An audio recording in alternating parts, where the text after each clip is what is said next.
দেখো বন্ধুরা কতটা ঢেউ আসছে, এই দেখো এখন তো হাই টাইড চলছে, যার জন্য একেবারে সানরাইজও হয়ে গেছে। আর প্রচন্ড এখন ঢেউয়ের কিন্তু দাপট, সাংঘাতিক ঢেউয়ের দাপট, খুব ভালো লাগছে। মানে অনেক দিন বাদে সমুদ্রে এসে ভীষণ সমুদ্রটাকে এনজয় করছি। দিদি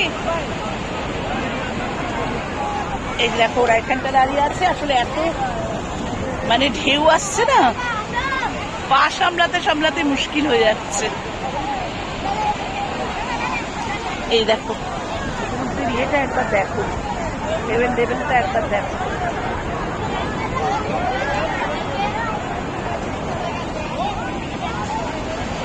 খুব ভালো লাগছে। সমুদ্র আমার ভীষণই প্রিয়, পাহাড়ও প্রিয়, কিন্তু পাহাড় এবং সমুদ্রের যেহেতু দুটোর আলাদা আলাদা সৌন্দর্য, তো সেই কারণে এই দেখো মানে কথা বলতে বলতে বারে বারে একদম বড় বড় ঢেউ এসে পায়ের মধ্যে নাড়া দিচ্ছে।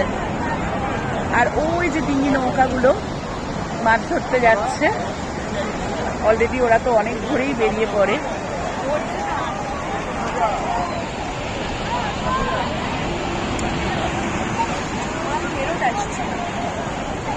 ও নৌকাগুলো অলরেডি মাছ ধরে কিন্তু ফেরত আসছে। দেখো পায়ের তলায় কতটা জল, এই দেখো কতটা জলের মধ্যে আমরা দাঁড়িয়ে আছি। নৌকা কিন্তু একবার উল্টাচ্ছে একবার পাল্টাচ্ছে, ছোট্ট ছোট্ট ডিঙি নৌকা তো।